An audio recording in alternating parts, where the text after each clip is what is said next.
let's probably just jump into building the contact list and take breaks as often as we need to explain. I'll create a Python file called contact.py. And once again, this is not required under Windows, but if you're on Mac and Linux, it's a good idea to put your shebang at the top of your script. And one way that is not spoken about quite enough when writing software is kind of just writing out what your use cases are. So comments in Python start with the hash, and I'll write a use case for my script. And basically, a use case is like the user, which is me in this case, adds a contact to the contact list. Okay, that's a basic use case, right? Mm-hmm. Then we can say the user removes a contact from the contact list. The user updates a contact, and the user lists contacts. The user finds a contact. Yeah, because if you've got like 100 contacts in there or whatever, you'll want to be able to find them by name, by their phone numbers, etc. So once we've sort of written down what our program does, one method that you can use to try and figure out how you're going to build it is to look at the nouns in your use case descriptions and look at the verbs. Okay.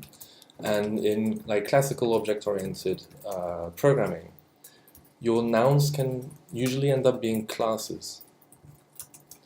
So in this case, and your verbs would probably be the methods within your classes. So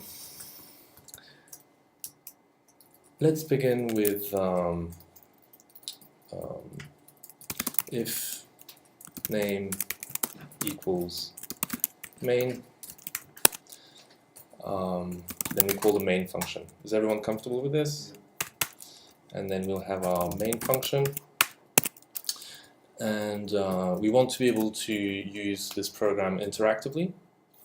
So we'll say, like to get input from the user, you can use raw input. So I'll say inp equals raw input, something like enter your command. Save this and run it. Now I get enter your command. Okay, make it look a bit neater with like colon and space. Enter your command. Okay. Might be useful having some kind of help for the user as well. So I'll say help equals one really useful thing in Python is if you use 3 quotes for your strings, you can actually just like add spaces and add new lines as well. So I can say A to add a contact,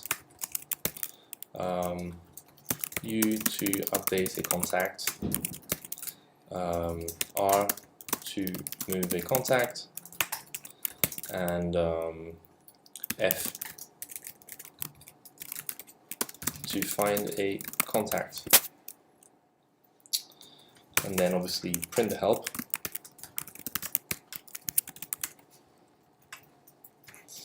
And let's run this.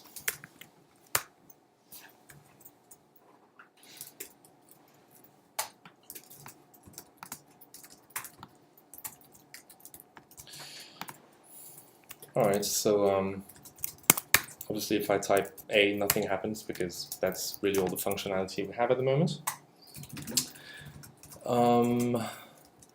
So at least we know what the user actually typed in. So we can say if input equals A, print you want to add a contact.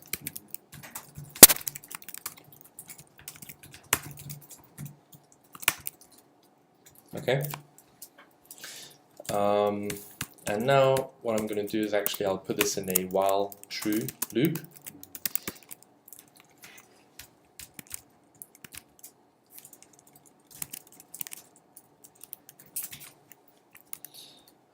And then I can say else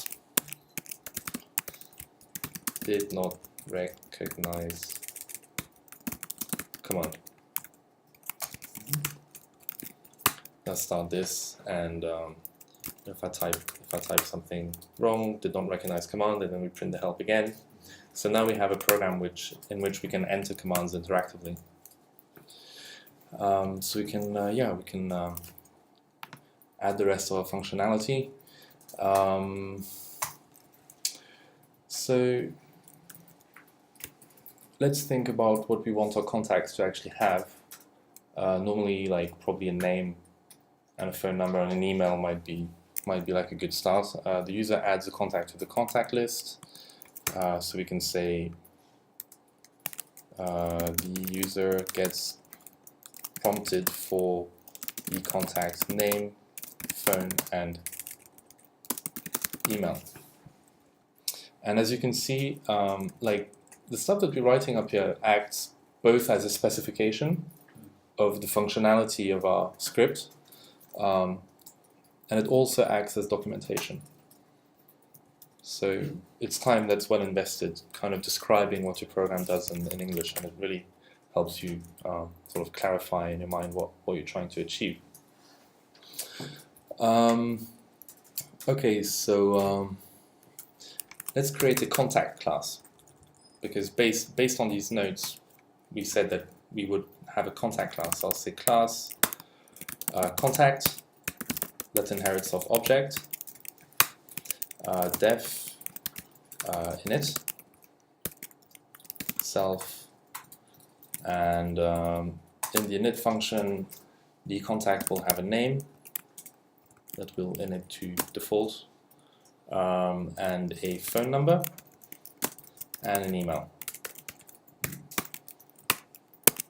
And then what would go here at this point?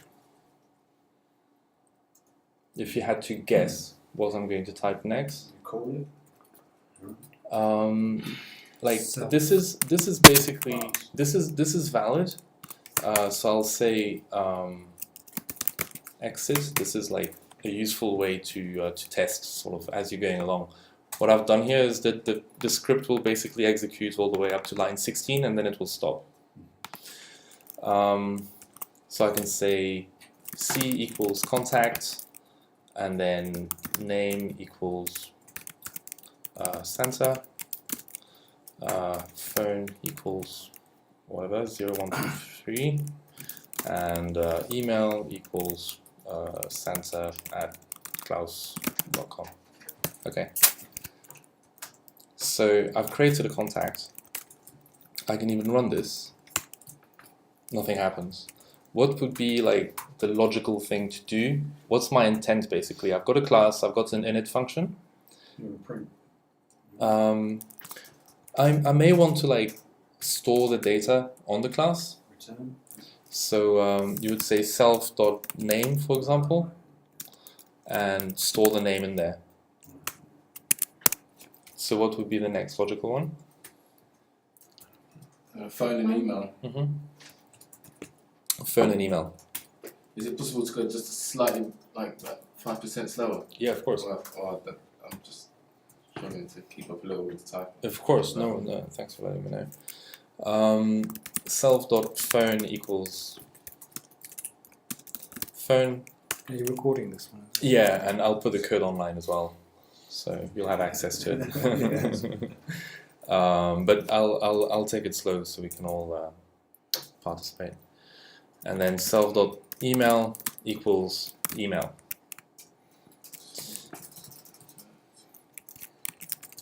So now we have a contact object which has three member variables: name, phone, and email. When you instantiated it, Yeah. you're now out of the class, aren't you? Yeah. Because of the Yeah.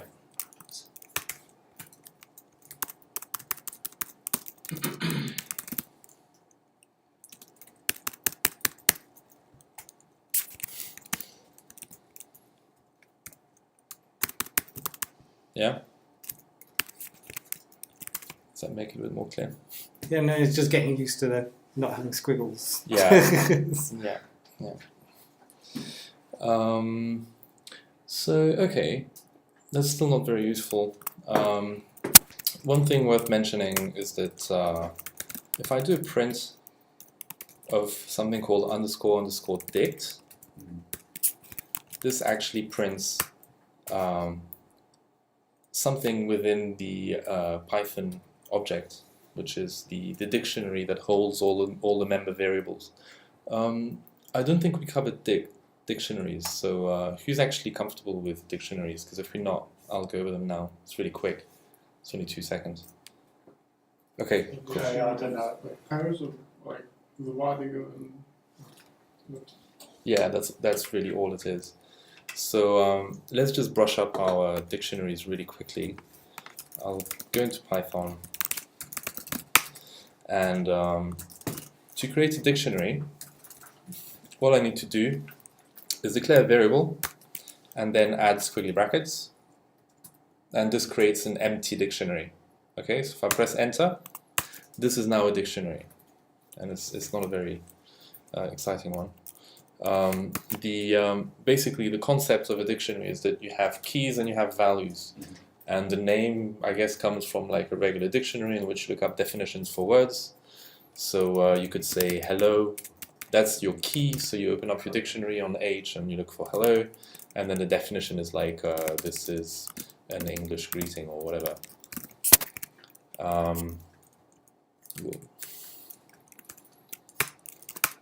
So now our dictionary has got one key and one value.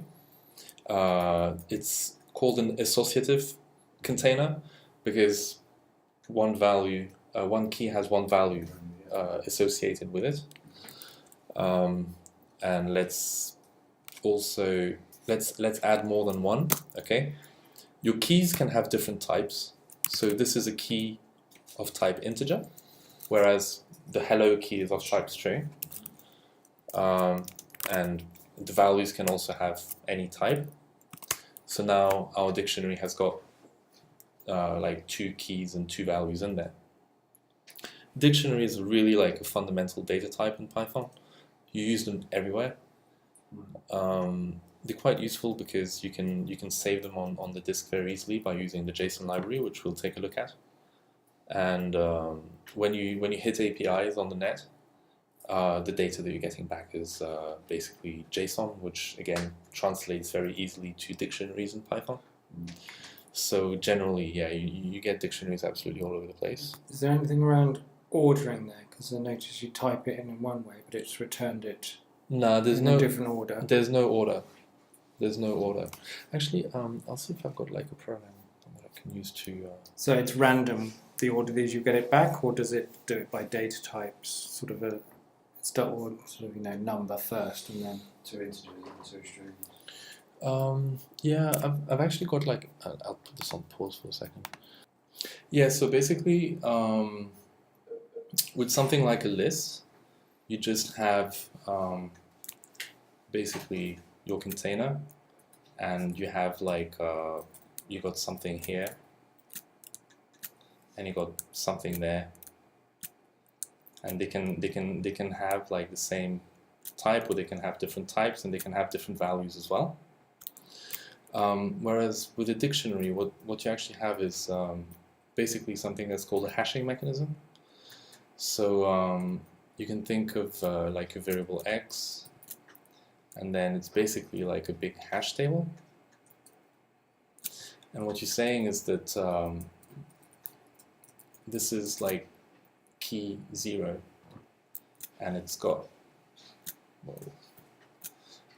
like something, whatever, something associated with it, and then you have like another key. Let's call it, H for hello, and that's got something else associated with it. First of all, the keys are unique, and secondly, they're not sorted. So when you iterate over your dictionary, like the keys will come in any kind of order. But the job that the dictionary is doing mainly is to make sure that these keys don't clash in like the hashing algorithm, and it's like a really quick way of accessing data. Basically, let's say if you're looking for something inside a list, you'll have to iterate over the whole list, and you'll have to look at what's there in like the first place, what's there in the second place, what's there in the third place, etc. You'll have to go over every single thing inside your list to find the thing that you're looking for. While using a dictionary, it's really fast, the lookup. And yeah, anyway, it's a really long answer to just say that, well, no, there's no order.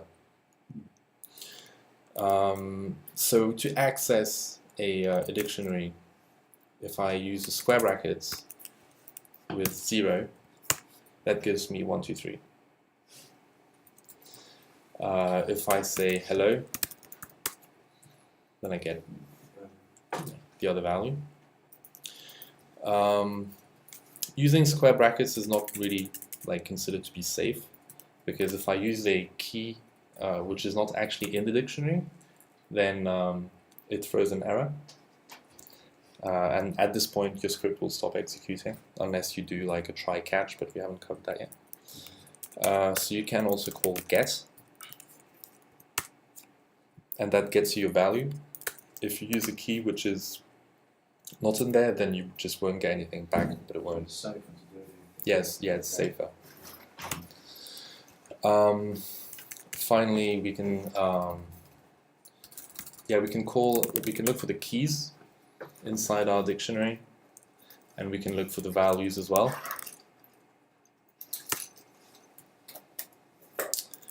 We can say a.items, which actually gives us a list with tuples, and the tuples contain the key, the value, the key, the value. So for example, if you wanted to iterate over your dictionary, you could say for key value in a.keys print kv. Oh, sorry, in a.items, my bad. So all we're doing is iterating over the dictionary.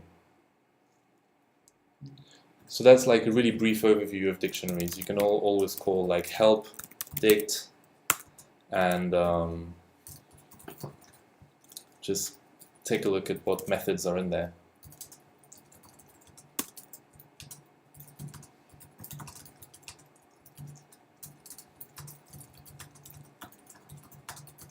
Yeah, just squinting, Tom. See dict. Let's Where? is it print C? Oh, this command? That's just help dict. Ah. Oh, sorry, I was looking at that. No worries. So yeah, this is the dictionary data type. Dictionaries can contain other dictionaries as well. Yeah, correct. Yeah. So thank you very much. Actually, that's a very useful prompt. I can say a equals squiggly brackets. Yeah, and that's got a key called. Actually, I'll go back to the one I had initially.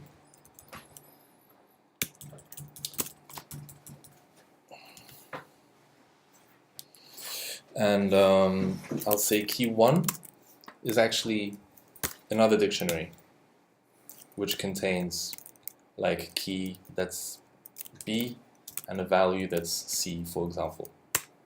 Yeah, so that's perfectly valid. And something else worth mentioning as well is that we can have lists in there as well.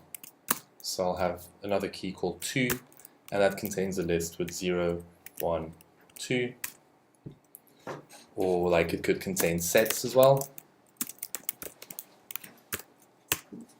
So basically, a dictionary can contain anything in the same way as lists can contain anything, in the same way as sets can contain anything as well.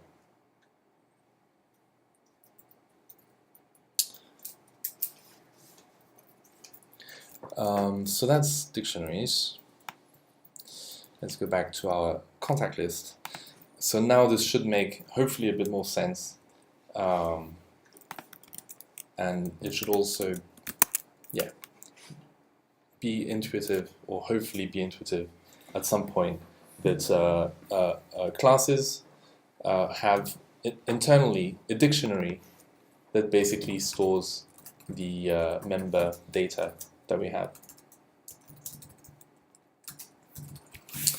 So now we've figured out how to create a contact, at least within Python, and we can also introspect into our object and see what data it holds, which is a dictionary with the phone and the name and the email.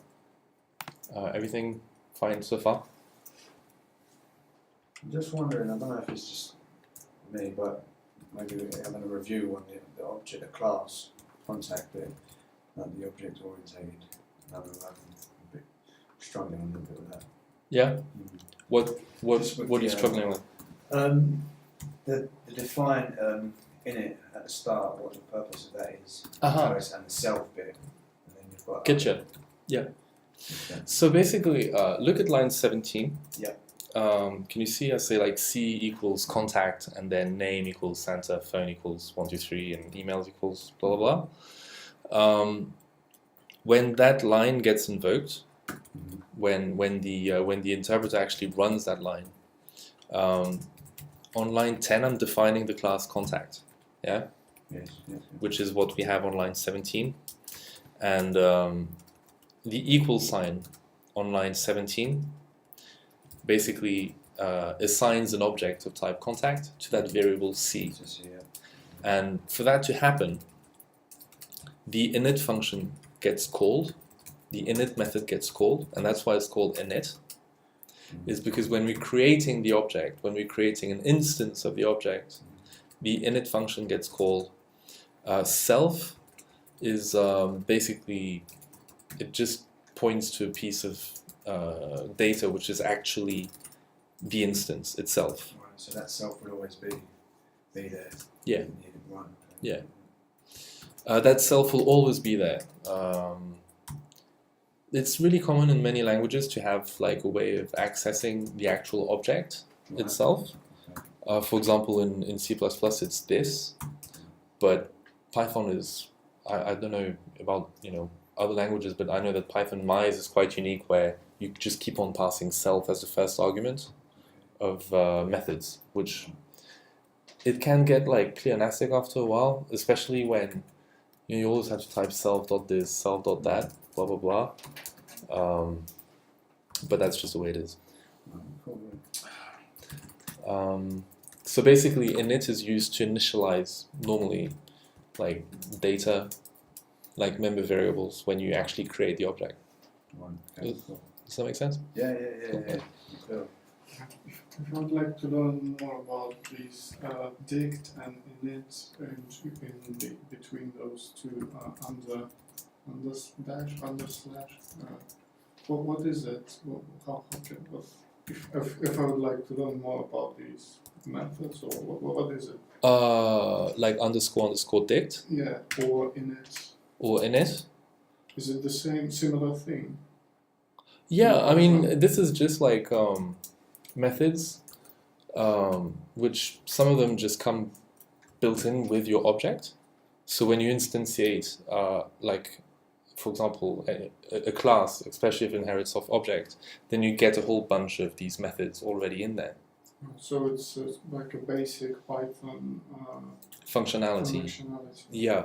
So again, like if we just jump back into the Python interpreter really quickly, I guess if you do it on pretty much anything, let's try help object, because I'm curious. Okay, so help on class object and module built in. Class object, the most base type, end. Okay, that wasn't very useful. Let's have a class called whatever, well, contact, because that's what we had.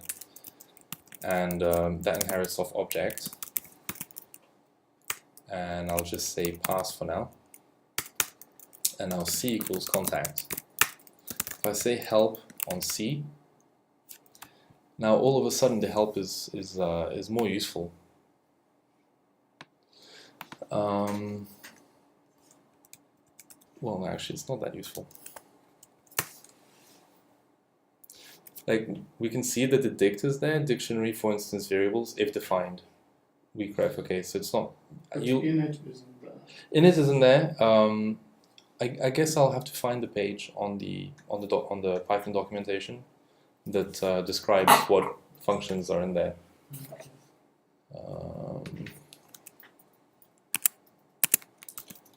How's so I know what class and member variables are. How's instance variable different from those? Come again? It said instance variable as opposed to Where? Which one? Where? Dictionary for instance variables. Yeah, so that's member variables. It's It's just just member, different, okay. different terminologies.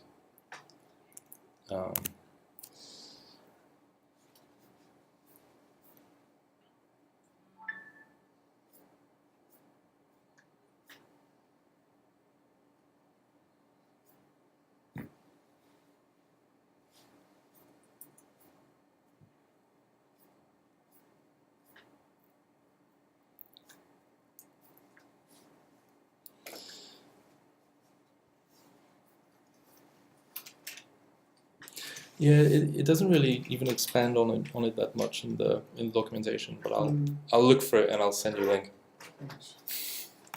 But it's a good question, definitely. And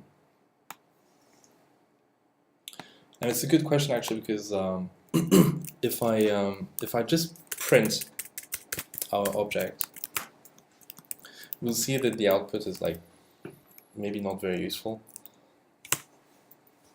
As you can see here, when I print C here on line 18, all I see is like these pointy brackets, __ main dot contact object at, and then some gunk basically, like a hexadecimal value that says where that object is in memory. So it's not very useful. And to make this a little bit more useful, what I can do is say def __ repr,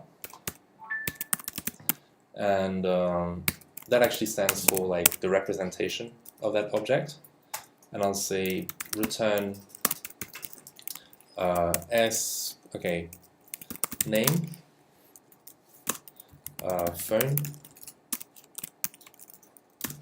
and email, and then self.name, self.phone, self.email. Is everything fine, Dom? I can't keep up, but Oh, okay. Well, it will all be online. But do you understand? I mean, that's the more important thing. Yeah. Always. Yeah. More or less. If you have questions, fire away. Sure, that's fine.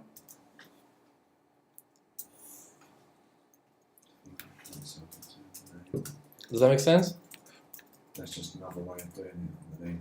Oh well, I ought to show the output. So now, when I print the instance, which I'm doing on line 21, you can see that now it looks a lot more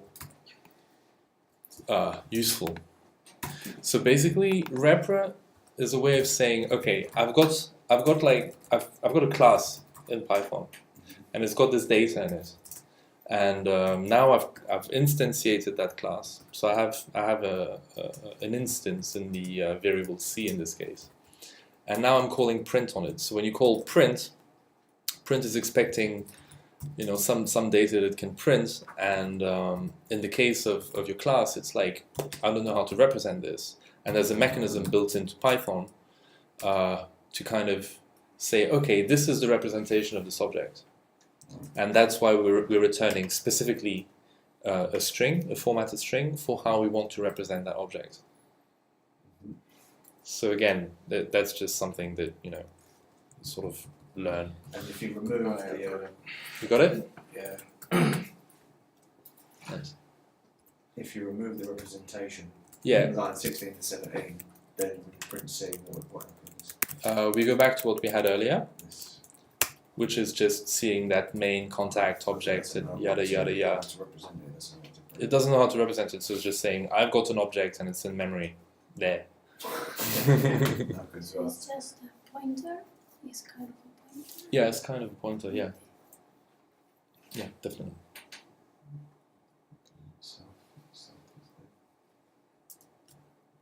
But there, I have to use rep. I mean, it has to be like that. Yeah. I cannot change the name. It's something that is built in. Yeah, it's something that's built in. Okay. You can change, you can return whatever you want. You can return like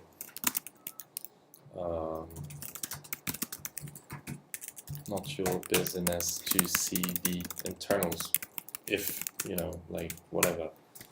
Okay. It's really down to you. Repr is basically turning your object into a string. That's really what it does. Is there a way to comment out a whole section easily, or do you have to put a hash every line on every line? Come again? Is there a way to comment out? So, for example, Yeah, hash on every line. it's hash and every Yeah, line. there's no block commenting out. Yeah. Cool. Block commenting. That's what's cool. So if you didn't use repr and in print C, you had print C dot underscore in it, Underscore dict. Dict. and dict. Yeah. Dict is like dict is the dictionary within your object that holds your data. Repr is like a convenience function that allows you to format exactly how you want that data to be formatted when someone, for example, prints your instance. Well, I can comment on like a block, but I probably use different ID. Yeah, I think he was asking if, like, for example, in C and C++, you can just say /* and then */ and everything here. I was thinking highlight Is several rows and then Yeah, do the uncomment in one. yeah. So you can combination. you can definitely do that in something like Sublime, for example. So if I go like this, that actually comments So everything what out. do you do there? You just highlight Command, highlight, command, /. okay, /. Yeah. Alright, cool.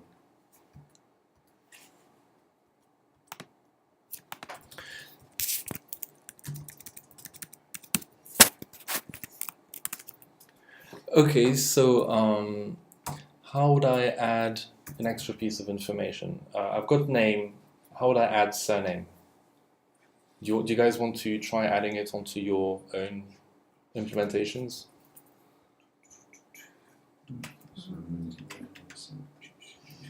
I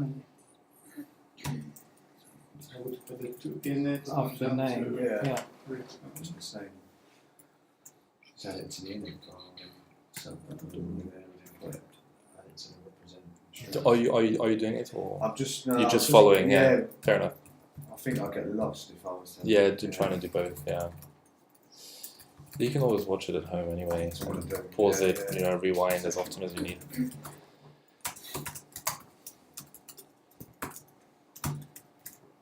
Is that the way how you do it? You just add it to the end if you want to. Oh yeah, definitely, yeah. So you would just say surname here, and then self.surname equals surname and then name, surname, S, and then don't forget to add it there as well, self.surname. When you're doing that self.surname equals surname, line 13, Yeah, is that just like creating another variable surname from the init? so basically at the start of the init method, these are the arguments that are being passed into the init method. Yeah. And this line 13 is basically, first of all, creating a key on the internal dict member that we saw earlier. Yeah. And it's basically creating the surname key in that dictionary, and it's assigning the value of the surname argument as the value of that key. Just a quick question. Would it be possible to do the same thing, just using the variables instead of classes? The class of context, just using. Definitely. Yeah, they do something like this on Treehouse, like they do a shopping list where they use the functions rather than the class. Yeah. I haven't done it this way, but they do it similar. Well, use the functions where they create different variables and if and what here. Because you can name variables the same way. You just store the values there. Yes, this would be the same thing. Definitely, yeah. There's no real need for classes.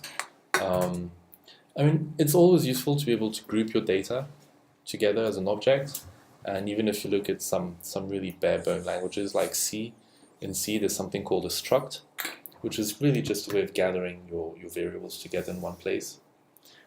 I think it's quite useful, but there's nothing forcing you to do things in an object-oriented way whatsoever. You're really free to do whatever you want.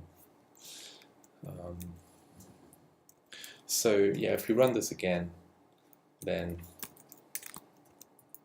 surname equals Klaus. Yeah. Okay. Could you just scroll down a bit so I can see the rest of the code, please? We're actually doing exit here, so it's not executing anything that's underneath there.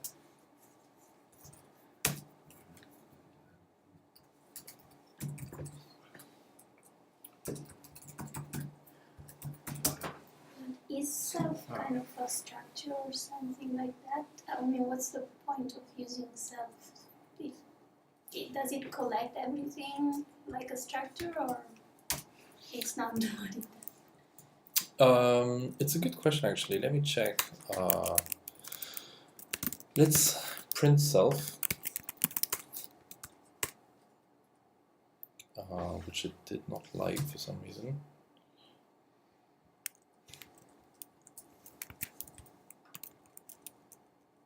Make it a type self, like which type it is. Yeah, I'm guessing the I'll do it on repr because maybe in it it's not yet constructed.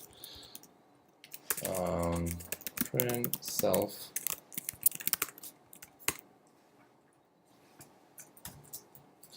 Yeah, there's some funny stuff going on. Okay, never mind. So basically, when I did print self, it's like, oh, what's the representation of this object?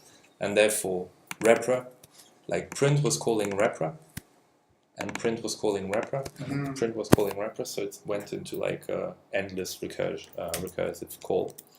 So I'll just say def print self, and then print self.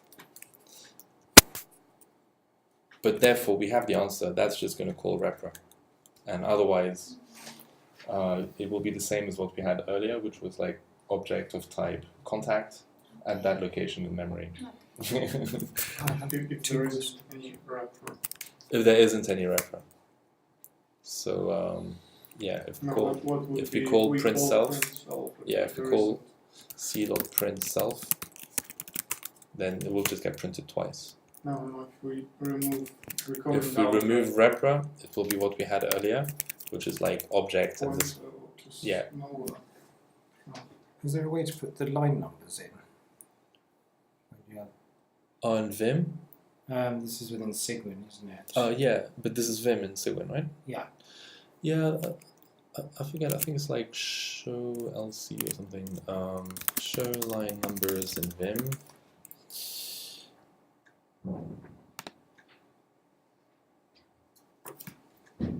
Set. Yeah. So Set you number. do colon and then set space number. Awesome. And then next question. It's saying that I have an indentation error somewhere around after here, line 13.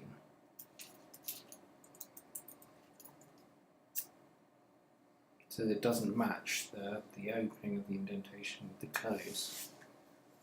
I don't know. Maybe you have some spaces somewhere and then tabs in another place. You'll just have to kind of scan through it by hand. I know. Anything else? Okay. So let's continue. Okay, so I think we're like starting to be clear about the purpose of this contact class. Mhm. Yeah.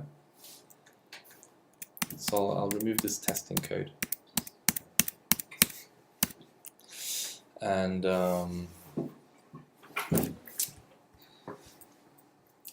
let's think for a second. Actually, I'll keep some of it.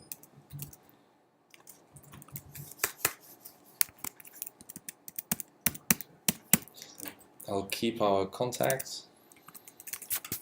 I'll go back in main, and I'll just have like the contact here. And remember that like the first thing that we wanted to do was actually we wanted to be able to save the contact. So let's write some boilerplate code for like saving this contact into a file.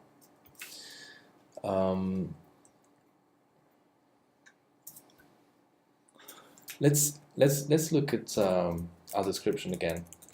So the user adds a contact to the contact list. The user gets prompted for the contact name, phone, email, blah blah.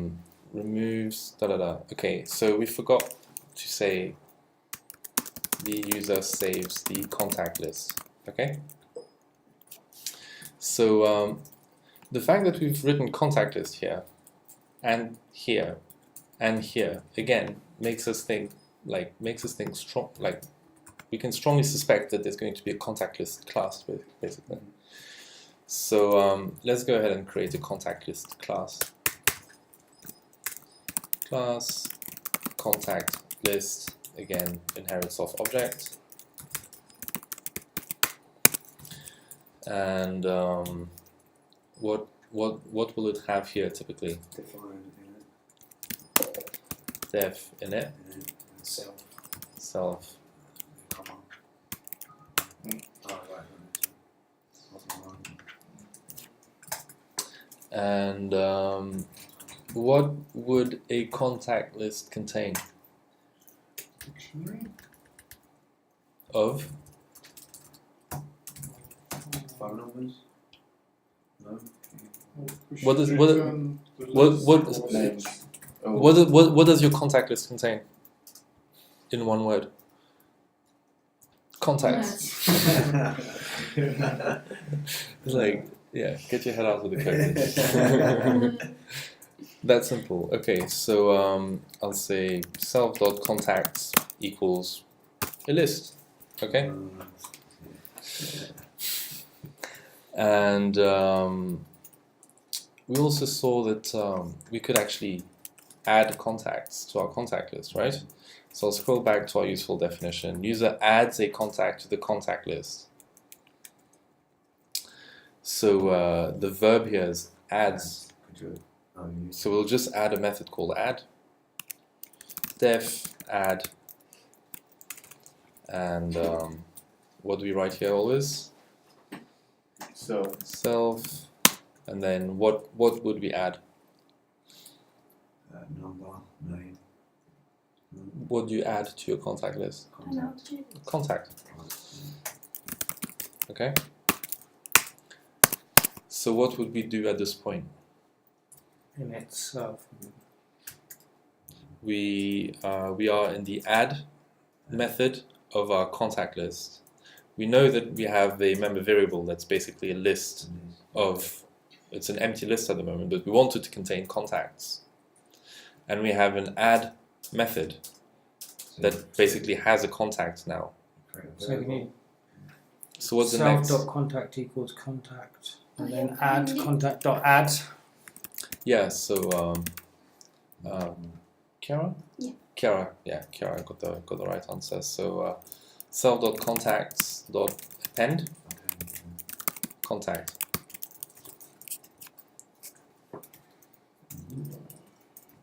And we also saw that we wanted to be able to remove contacts.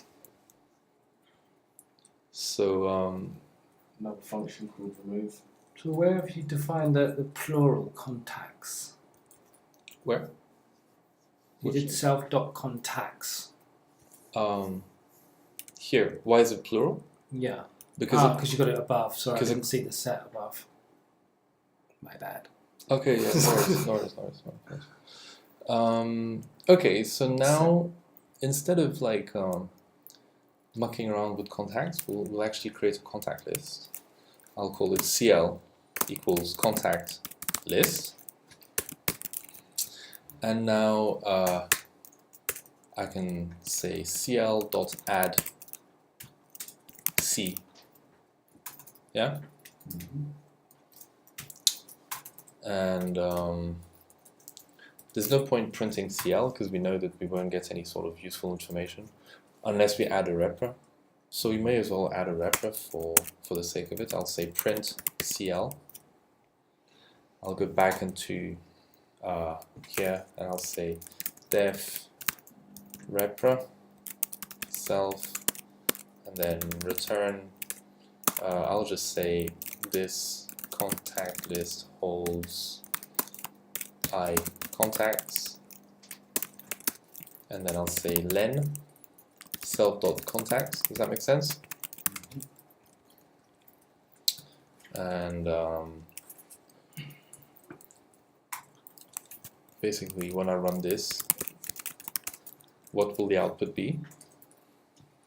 You know what happens with the fact you've got two of those def representation things? Oh, so one repr is on the contact object. So this repr says this is how you would represent this contact.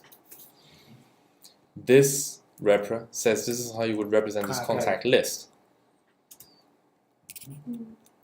So this contact list holds one contacts. So I'll do this, and you see this quite often in software. The lazy brackets around the parentheses around the S. Okay, so as an exercise, how would you actually make it so that when you print the contact list, it prints out all the contacts? Do a for loop over it? All right, for loop. Or you can do that inbuilt membership thingy as well, which will tell you everything of that object. Oh, you mean print the date? Yeah. Yeah, you could print that. I just wanted to I want to see the contacts just by calling print with CL, not the date. So you can't do. But yeah, you're right. Actually, I mean, I'll do this. Let's see what happens. I'll try a suggestion first. Self.date str returned non-string type date. Okay, so basically it's like I'm assuming I'm expecting a string. Why did you give me an object? That's what the Convert it to string. all right. So let's convert it to string.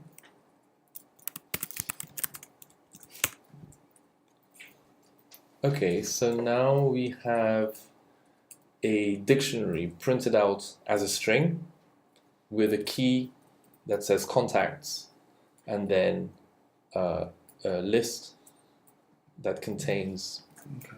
So it's not exactly what we wanted. So but can you loop it printing the keys? Or loop, I guess you want the whole thing there, don't you? yeah, I mean, it's funny that you mean loop over dict. Yeah.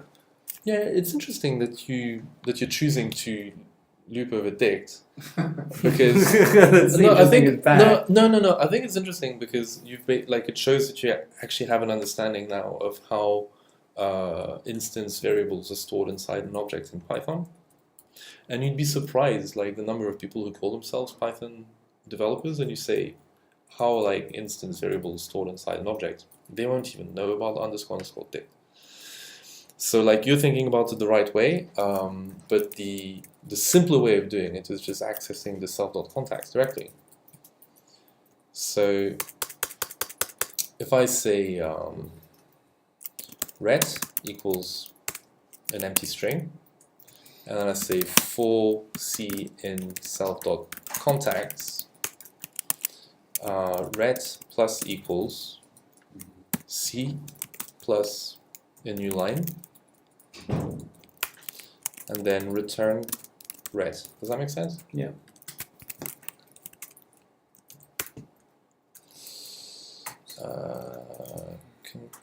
Contact and str. Okay, I'll make it like an str.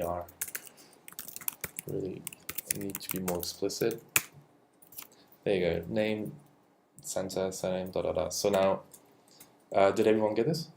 No, Not yet. Mhm. Oh, you didn't get it, as in you didn't understand it. I don't understand that bit under the beeper. Which bit? That whole bit. Between line 29 and 32. 29, yeah. Alright. So here we create a ret variable that's just an empty string. Yeah. Here we say for each element inside self.contacts. So basically this will, if we have 100 contacts, this thing will get invoked like 100 times. Yeah? And here we're turning our contact into a string. We're adding a new line at the end of it, so that if we have multiple contacts, they'll all show up on a new line instead of all being like just one big nasty block of text. And now we're returning the this string that we've created, which contains all of our contacts in string format. And you've declared C up at the top somewhere. No, C is actually being declared here. Oh, So it's not like we have to say C equals this, yeah. or it's not like we have to say int C equals this or whatever. C is being created for us, So and we're assigning the value of like the first contact, and then on the second invocation of the for loop, we assigning the value of the second contact, and then the third contact, etc. So you can call that whatever you want. It's basically it's an item, isn't it? Yeah, So this can be called whatever. This can be called hello. Oh, okay. But because further up you've got C equals and then contact. I think you're Yeah, getting that confused. one time with was- C. That C's got nothing to do with Earlier it. on, you were Further creating down, an sorry, object. further down. This time, yeah, it's Yeah, just nothing to do looping with it it. up as an item. Sorry, yeah. Oh, it's gone. Yeah, the old variable. Sorry, you're talking That about this there. one. Yeah, Yeah. This can also be called like I thought you were referring to that. no. Contact. Okay. Sorry, my bad. I can see where the confusion came from there. What was it before putting string before it? I mean, it's Which like, line? 31. Yeah. Before it's just an object. It's just a contact. If I don't put string, what was it? Yeah. Then it's contact. So I'll say contact is actually a good variable name.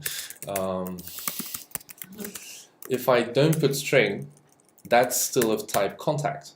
Okay. And the reason why it's of type contact is because we call the add method here with the contact, which gets appended inside self.contacts. Mhm. Yeah, so the type here is still a contact. So you cannot print it. So when we iterate here, oops, don't worry about it, it's fine. When we iterate here, thanks. This is a type contact, and here Python says, I don't know how to add a string with a contact, because I was being lazy. I should have called str on it, which basically explicitly says, convert this contact to a string, and then add the /n. And ends for new line. Yeah, it's for new line. So this is basically creating a list with, or you could, I would think of it like a notepad with just new lines on every contact. Yeah, Does that make sense? kind of. Yeah. It's looping, concatenating, leaving a line between each time. Yeah, I mean, like, let's say if I add dashes here, then you'll see the dashes at the end of there. If I add dashes here, you'll see that they show up here now. So that there's like a character missing, and that's the character that basically does the carriage return. There's like a magic invisible character that just makes us go back to this magic basically. Makes us go back to the new line, and that's all that's what it is. Yep. Just wanted to ask if a wrapper can return only string or any other data type. Any data type. But you'll probably want to make it like a data type that, for example, you could print.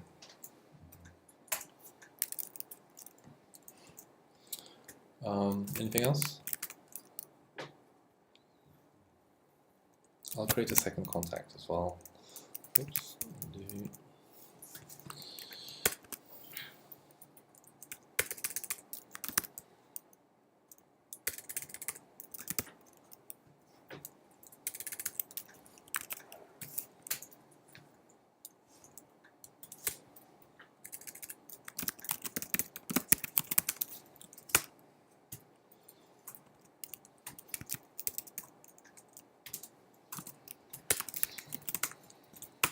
Yeah.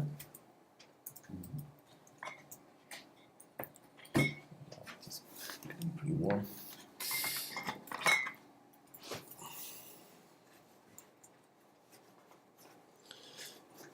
Okay, so we now have our contact list, and we can add contacts to that list.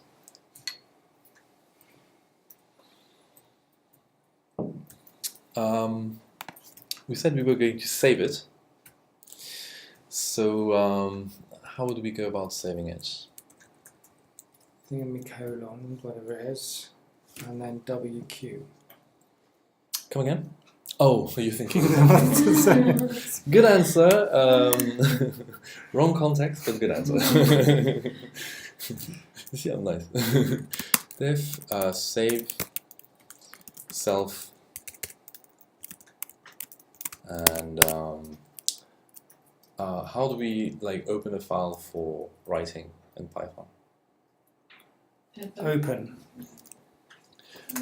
Did I show you this with open? I won't confuse you for now, so I'll say f equals open contacts.json. And what's the second argument? And it was R. I'm not right. W for write, and we would actually need to let's think about this for a second.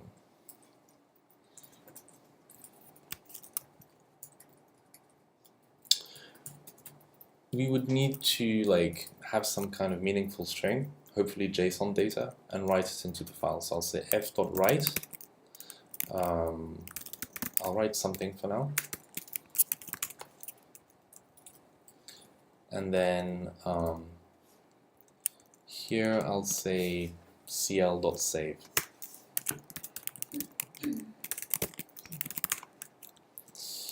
And if I call this, I'll open another terminal here. How do you do that? Oh, this is iTerm. It's a Okay. special terminal. I'll do tail minus f contacts.json, and whenever I append something into this file, we'll see it like show up on the right hand side.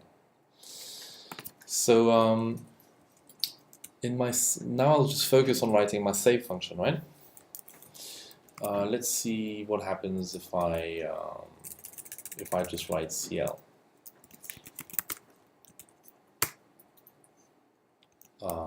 Sorry, self. Alright, just not happy with that. Let's put init in there. It's not too happy with that either. We could try converting this to a string. Init, I didn't mean init, I meant dict.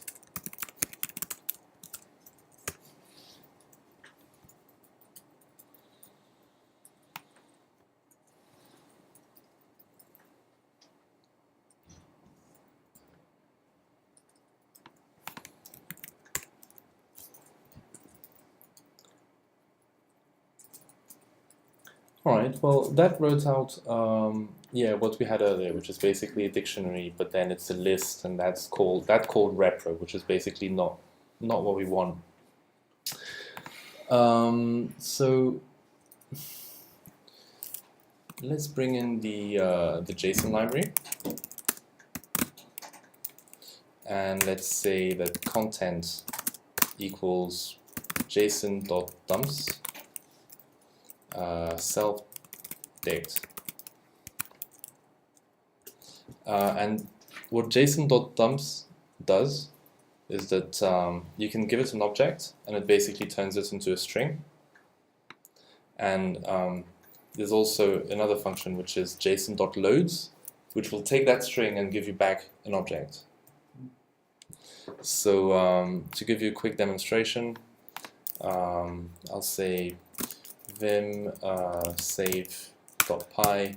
I'll have an object with 0, 0, 1, 1, and then I'll say import JSON, and I'll say f equals open data.json for writing, and I'll say f.write json.dumps a. Yeah. So it created the file at the same time as opening it. Here, yeah, it created the file at the same time as well. Here it creates a file. Yeah. And write will write whatever is inside the brackets, right? And here we have json.dumps. So I can say I'll break it up some more. I'll say content equals json.dumps of a, and here I'll say j.write content. Does that make more sense?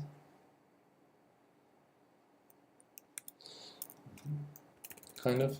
I'll say Python. So it turns objects into strings. So it just turns to a string. Does and it? save them. It turns objects into strings. So now if I look at data.json, you'll see that all this contains is like is text data. So the object which we had inside Python is now just inside a text document.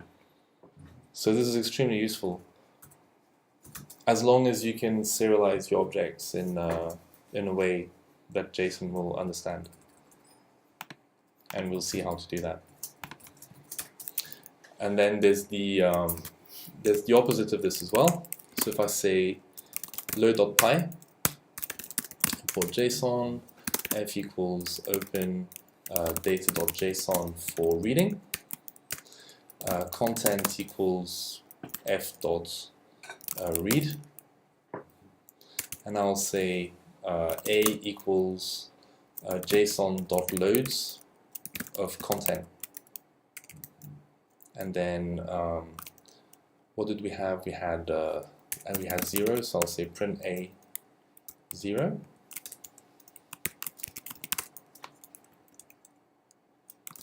Python load.py.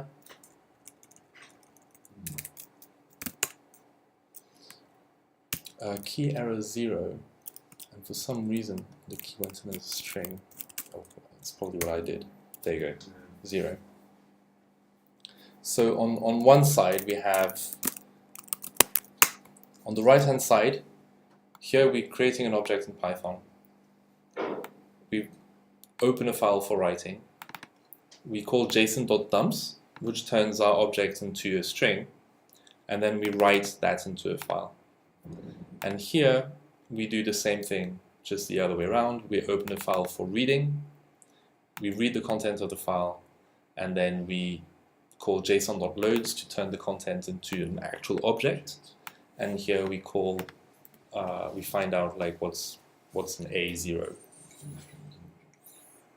Is it possible to compare this JSON with shelf and bprint modules? Because I've been learning about them, how to import these modules and save your Python data on the hard drive.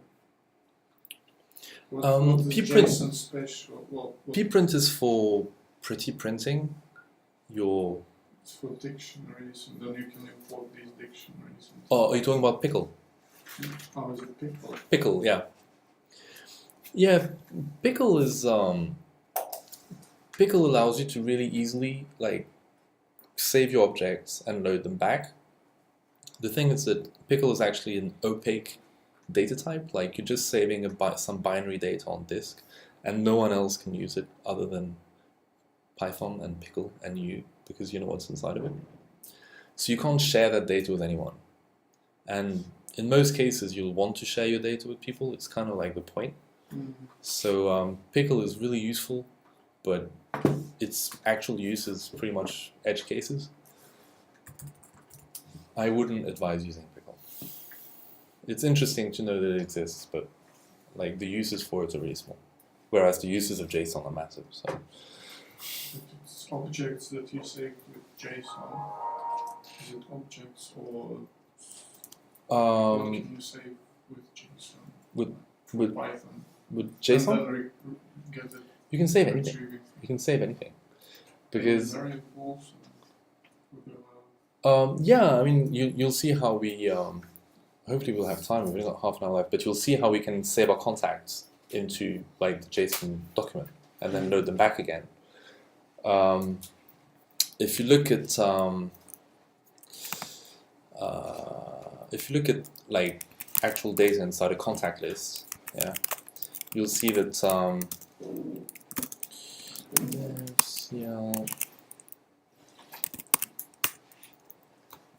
this is a V card which you receive. I don't know if you see sometimes inside your emails there's an attachment which is a V card.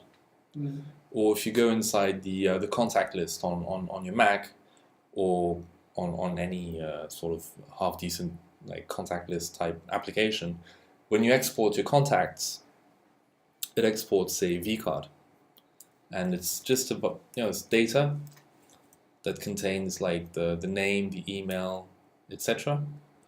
And in this case, we even have a photograph that's encoded as a JPEG, but it's serialized as text. So if I were to like save this string inside a file as a .jpeg and I converted it into binary, I could actually open this as an image. So there's really no limit in terms of what you can save as text. So if you can save an image as text, you can save an image inside a JSON document. On earth you save an image as text? Sounds very cool.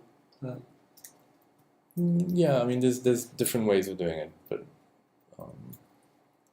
one really silly way is like you could just save it as ASCII. So any binary value has got an ASCII representation, Yeah. and you could just save it out as ASCII.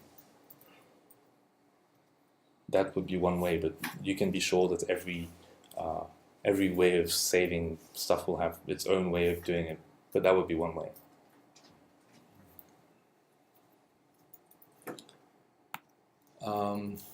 Is everyone following? Everyone happy? Okay, so let's continue.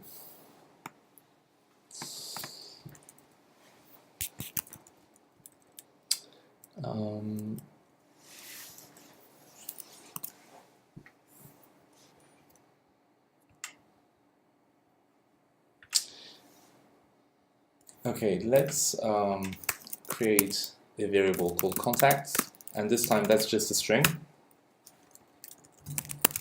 I'll say, sorry, I'm thinking out loud, which is not good.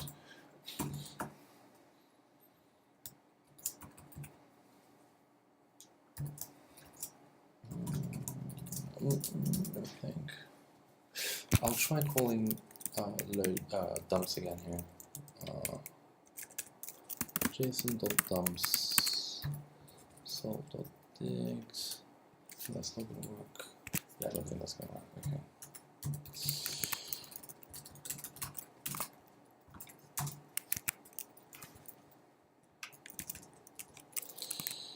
Okay, I'll just do some typing for a second, because I need to figure it out myself. Contacts equals string dictionary. Okay.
Right, okay.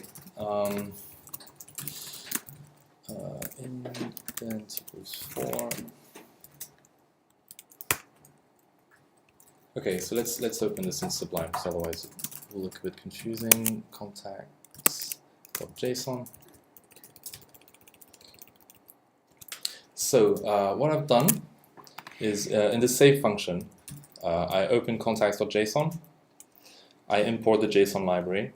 And here I create a variable called contacts, and it basically holds a dictionary. The dictionary contains a key called contacts, and the value is an array. I iterate over self.contacts, and I append the contacts dictionary into the array which we have here. And I then call JSON.dumps with this variable, which I write inside contacts.json.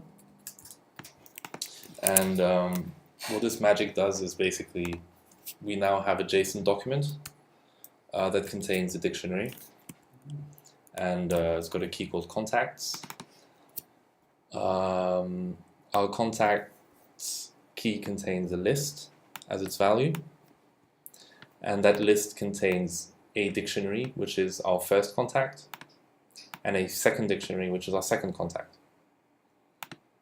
Yeah? Does that make sense? Yeah? Everyone? Can you just remind me what line 37 does? This creates a dictionary Okay. with one key called contacts, which holds a value which is an empty list. Do you understand why? So that you can add the contacts to that list. Yeah.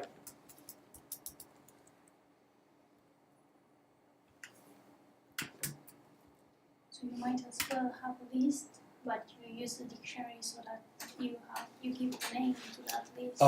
You can't actually save. Don't worry, it's fine. You can't just like. This one's warm because it's next to the fan. Ah.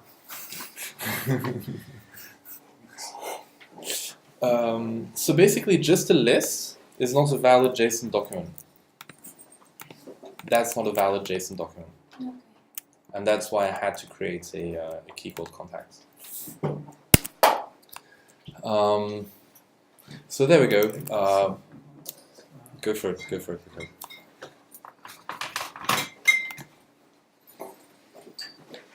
This is not the most fascinating stuff, by the way. It's actually referred to as CRUD, which is like create, retrieve, update, delete. But a lot of what you do with programming, like you have to get comfortable with CRUD. So it's not fun, but it's you'll come across stuff like this a lot.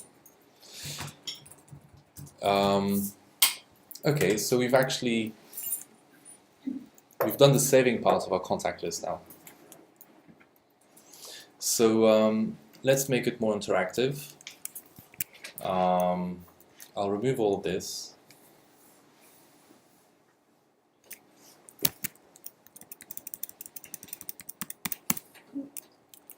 And when we say A, we'll basically start creating a new contact. So I'll say int equals raw input enter name.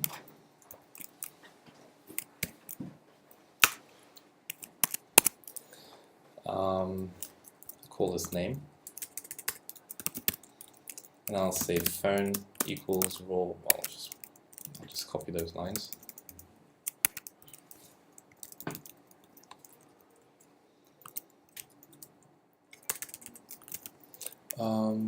Yeah, we do have the surname. Okay, surname, enter surname.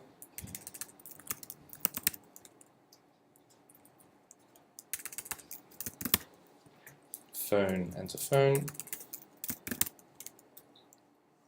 And email, enter email.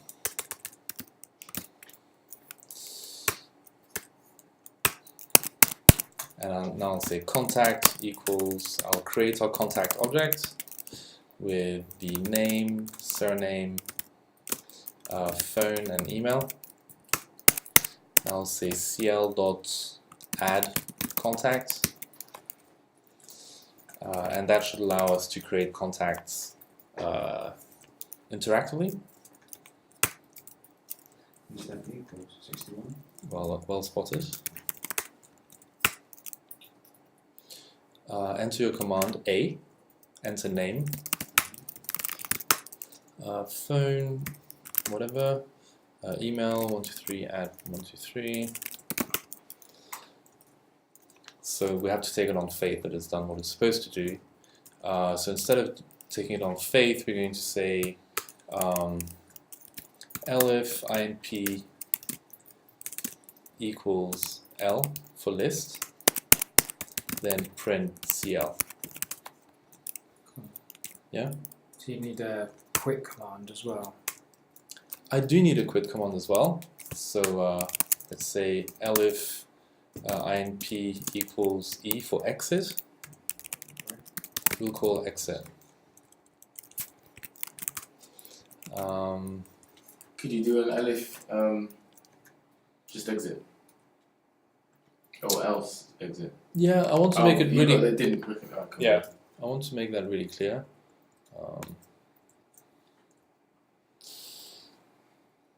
So calling else should actually print R. Oh, it's because we haven't got anything in there. So I'll say add da-da, da-da.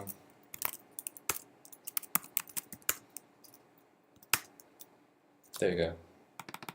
Here we have a contact. So now we can add a contact interactively. What we'd also like our contact list to be able to do is actually when we start the program, we want to be able to read the contact list that's on disk and actually load those back into our contact list, right? So let's do that.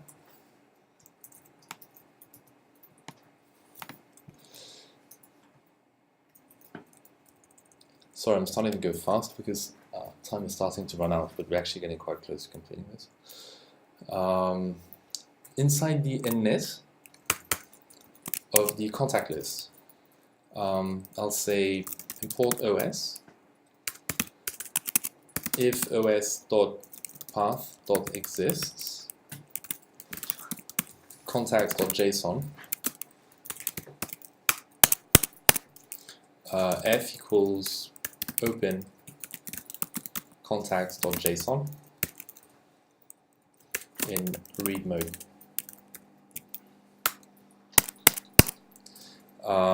Still following? Mm-hmm. All right. No, but sorry, I didn't follow the from line 24. Yeah. Okay. So here I'm just importing the OS module, which I should really be doing at the top of my script. Should you import JSON as well at that point? Yeah, I might as well say import JSON here. That's right. I think I'm bless you. I think I imported here, which is not good. So yeah, here I'm checking if contacts.json exists, because if it doesn't exist, I don't have a file from which to read the data. So like when you'll spin up the code later on, like I'll save it, and if you try running it, the first time you run the contact list program, there won't be a contacts.json on in the current working directory. And if I didn't do this check, it would throw an error. It would be like, hey, I don't know what contacts.json is.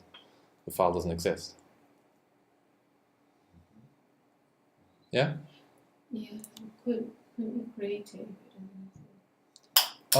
We create it when we call the save function.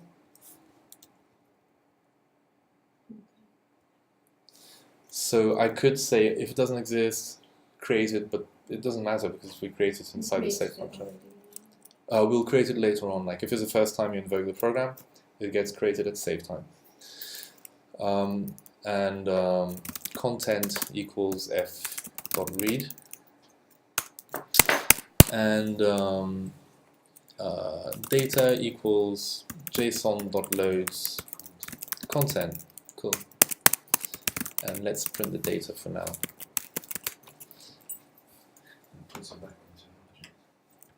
Yeah, so let's just run this.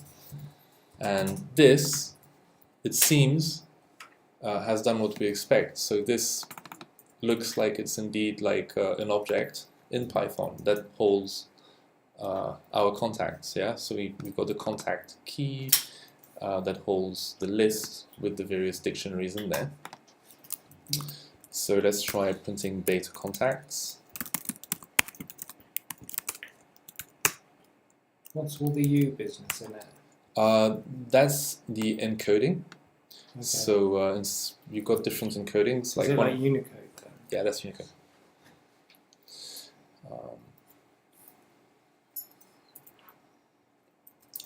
So now from this object, we just need to recreate our contacts, and that's called deserialization.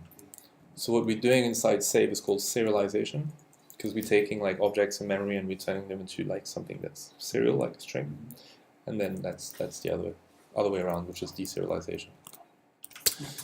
So we'll just say, Sorry.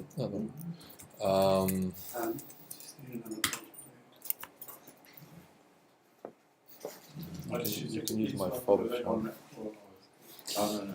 So loads, the loads one is a deserialization and the dumps is a serialization. Yeah, loads is deserialization. Dumps is serialization.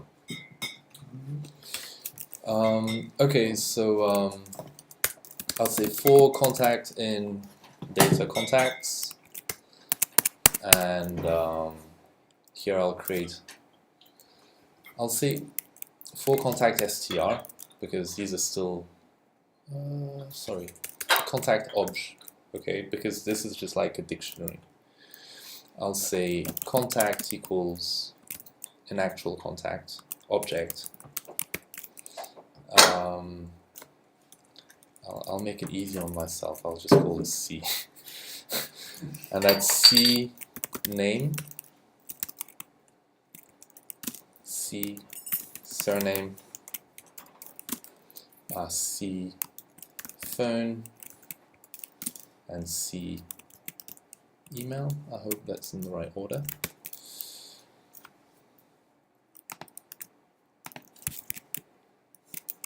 And self.contacts.append contact.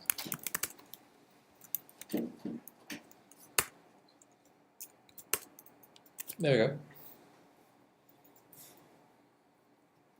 So I'll add a new contact. I'll say add. Here we're going to add Bob. Bob. as well. Surname? Builder. Sorry, I don't know why I asked. And phone and email. Bob@gmail.com. And if we list them, we now see that we have our 3 contacts. And if we call S not recognized, when do I actually save the? I've got a save function.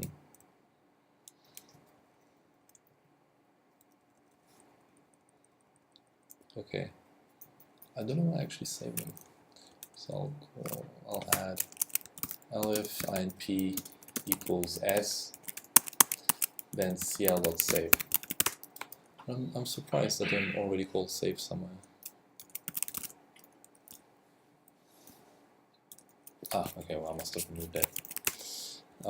So to start this again, add Bob builder 123 Bob add builder, and then list, we got them in there. S for save. Now if we take a look inside our contacts.json, we have Bob the builder. And if I kill this, if I open it again and I do L, we have Bob the builder in there.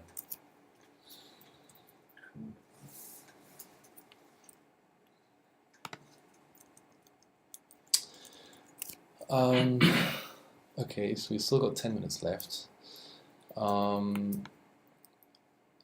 Who's been like copying, or who wants to try like removing a contact, for example? Anyone interested? Or do you just want me to do it and you'll... I could do, but I haven't finished copying bits of it at the top. Yeah, I couldn't keep up, so I Okay. just have to get the code later. And Okay, fine. So should I just plow on? Wouldn't that? Right, so add. So what's the, when you want to remove it, is it like .rm or something? What's the... Yeah, I mean, I put like a .r, I think, inside the help. But for me, it's actually like, first of all, I would need to have a way to find a contact. Because if you want to remove a contact, you need to have a way of expressing which contact you actually want to remove. So you've got to do. So I would implement find first in that respect. For find, I would probably have like, And that it's found. You no, can't remove one that's not there. yeah, correct. Yeah. So I think what I would do is like I would add like a find function inside the contact list. So you do like find contact with the name so and so. I would just give it any string. So let's add a find method self, and then I'd have something like S, and S at this point is just a string basically. Mm-hmm. And then I would say if S, let's think about this. I could say for kv in self. Let me think a second.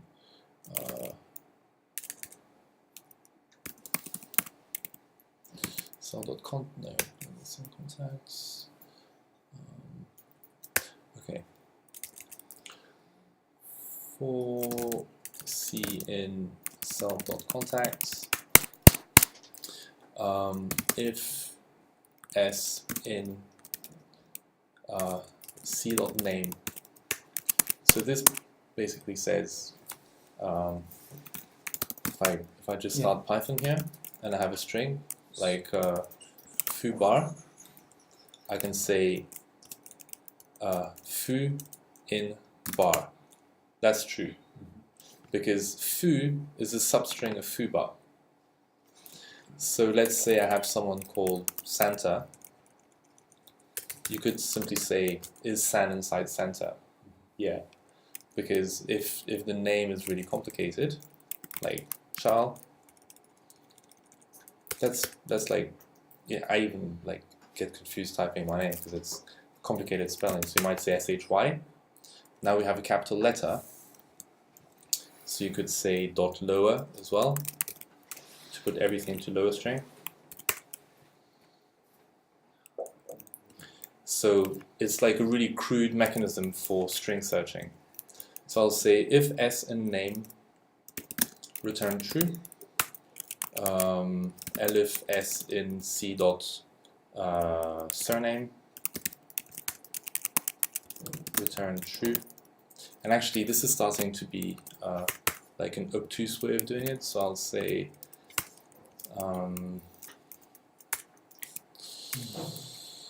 because otherwise you need to do a if combination. s in c dot name or s in c dot surname or s in c dot phone or s in c dot email return true.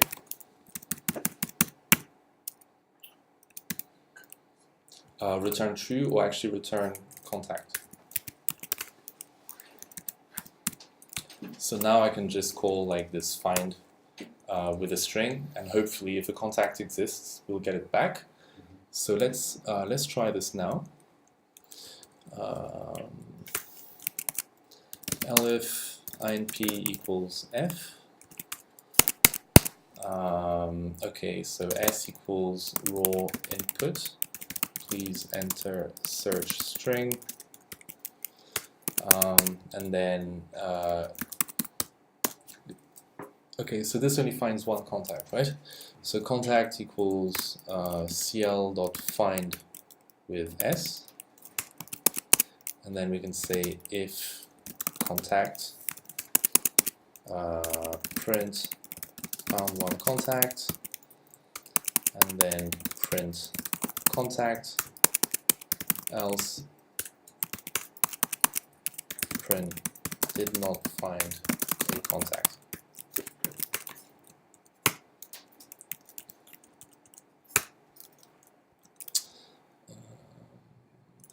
Oops, sorry, I've got the forgot the double equals. So find.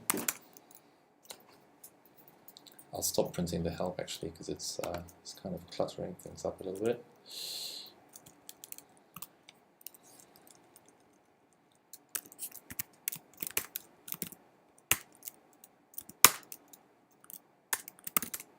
There you go. That finds Santa Claus.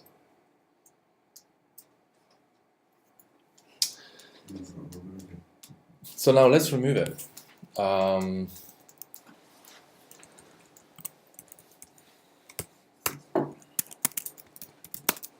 Else if input equals r, then we'll have the exact same thing here.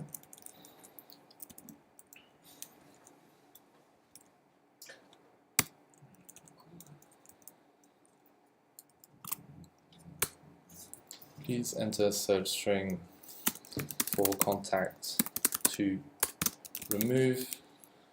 So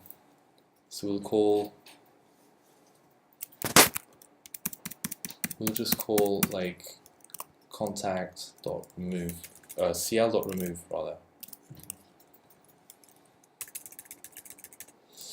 And then we can return true if a contact was deleted. Print contact deleted, else print no contact deleted, and we'll implement our remove function. Def remove self s, and here we'll say contact equals self.find. So we're calling the find function here on line 51 with s, and then we can say if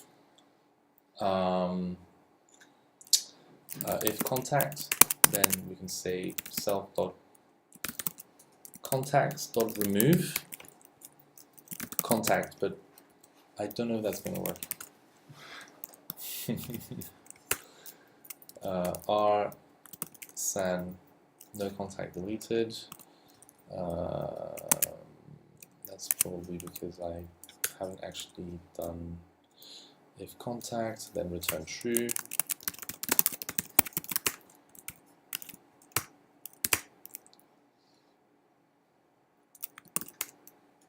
Contact deleted.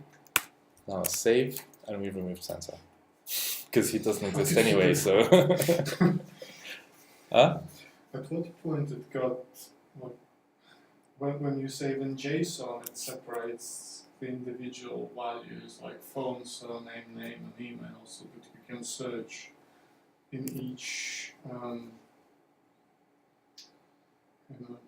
dictionary. Because I missed that bit when you started The to, finding.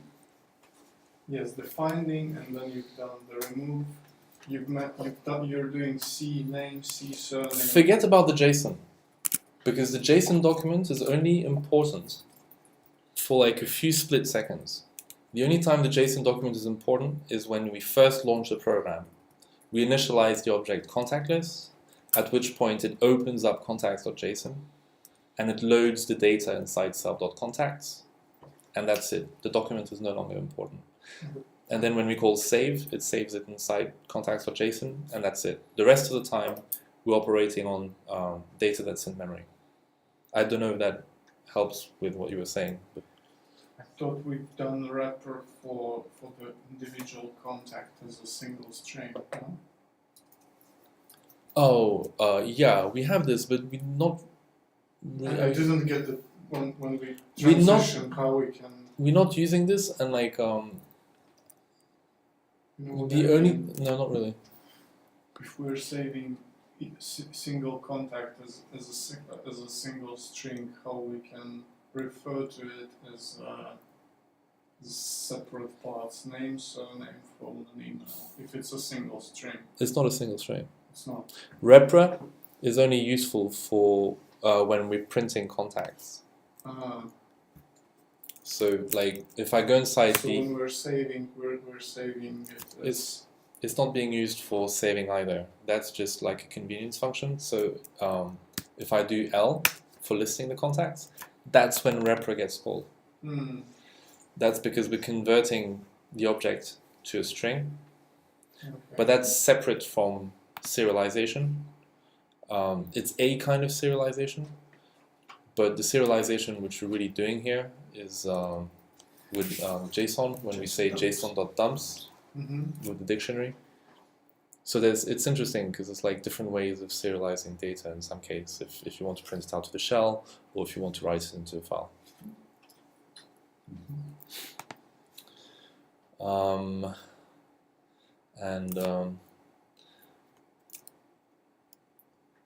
Yeah, well, it's actually 8:30, so I don't know if you guys want to actually like work on this as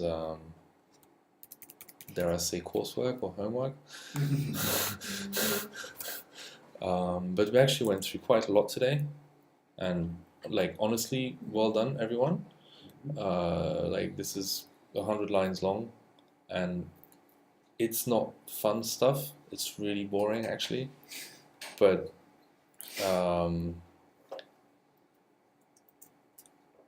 It's helpful then.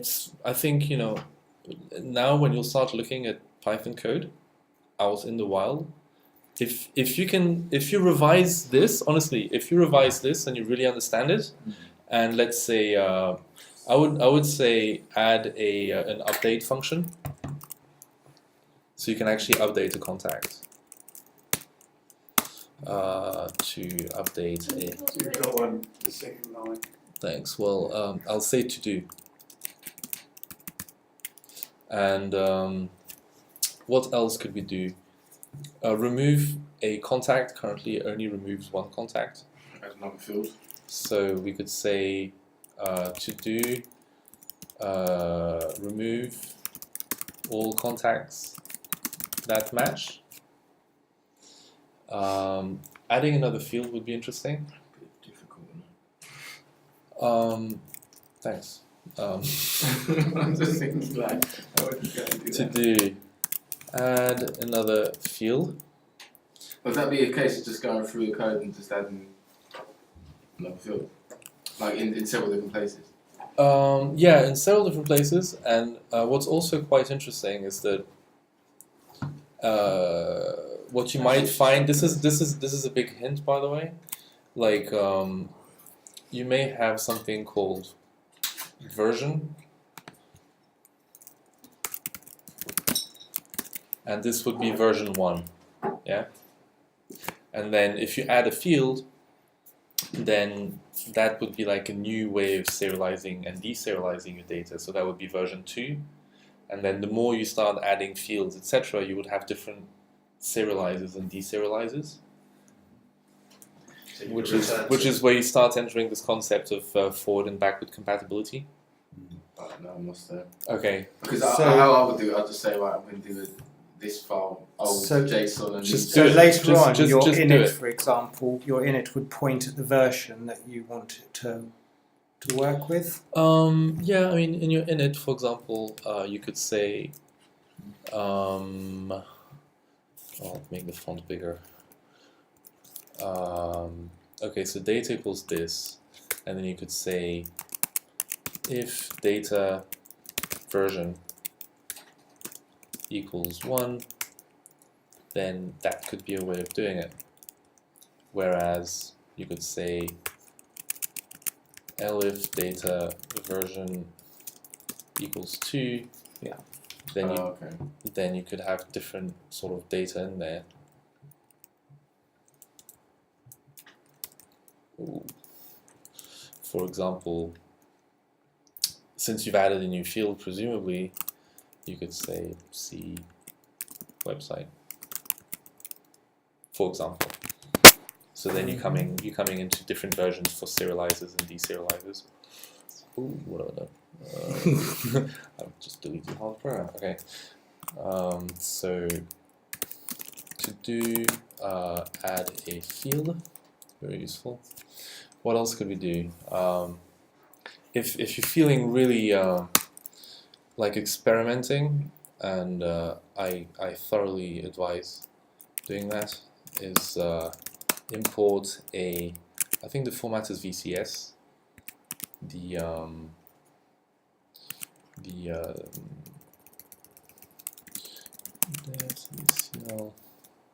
Yeah, the VCF files. So if you open your contacts list, I won't open it because I got rid of the contacts and I'm putting this on YouTube. But basically, you can export your contacts as VCF files, and you also get them inside emails, etc. So a function to import those, completely doable. So yeah, highly recommended. Import a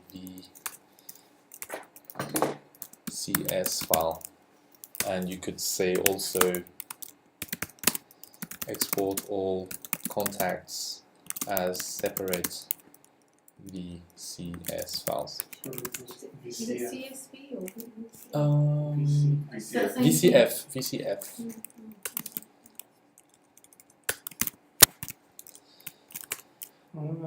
All right. So you have to create your own VCF file on your laptop then, if you don't happen to have a handy accessible VCF file. Yeah, floating around. yeah. I'm sure if you even Google for like sample Yeah. VCF file, you'll find one on the web. I think so. Yeah. You can export it from your phone if you're using Android. Yeah, Backlist this VCF. probably. Yeah. So I'll put this online now. So you Scroll to the bottom for a second. sure. The last line. Could you just explain that bottom bit, if name? Yeah. So basically, if this Python file gets imported from another module, this won't get called. So basically, it won't execute anything. Okay. So if you're importing this file from another file, you can then call main yourself, because when you import something, you don't expect it to execute anything. You're importing it as a library as opposed to trying to execute it. Yeah. So this just acts as a shield to make sure that you don't execute it by mistake. Okay. So you could remove it and the whole thing would still work. No, it wouldn't work. That was in your video, wasn't it? Yeah, probably. It would no longer work because main, this only gets called when you actually execute the script from the command line, and it wouldn't get called when importing the script from another one. Oh, sorry, I've got you now. Okay, cool, nice. Yeah, no, it's just that's it's both lines needed, isn't it? So I'll put this code online now on GitHub.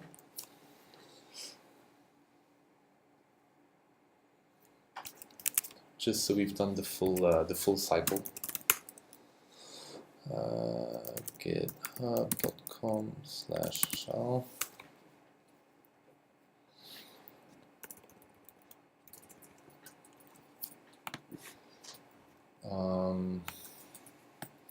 I'll say new repository, contact list.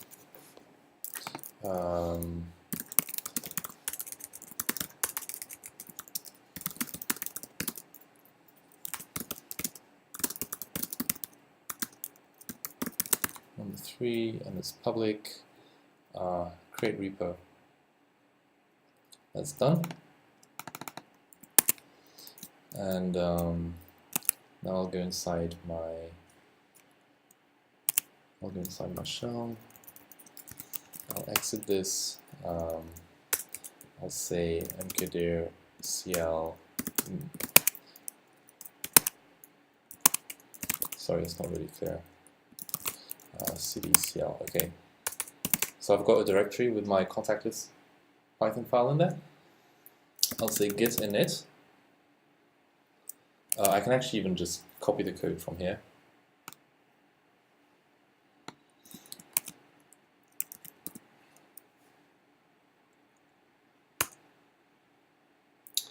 What happened?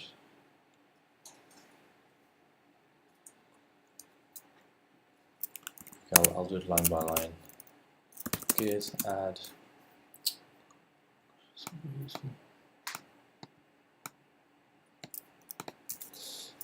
Contact.tag git commit -m first commit. This tells Git that this is the remote repository, and then this pushes my code to the repo. And if I refresh this, I can now see that contact.py is in there. And I'll say readme.md contact list written in Python in introduction to Python meet number 3 simply run with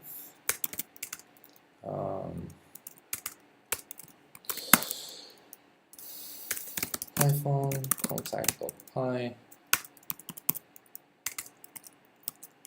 runs out of the box. Git add readme.md git commit minus all with the message, added readme file, git push,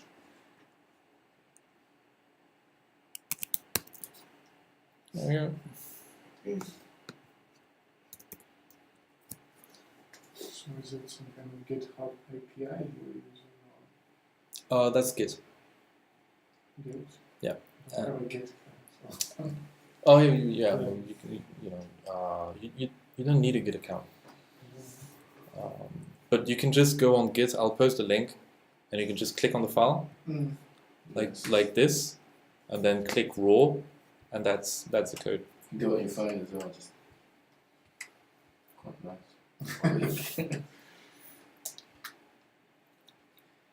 Last one. So that's it. I'll stop the recording.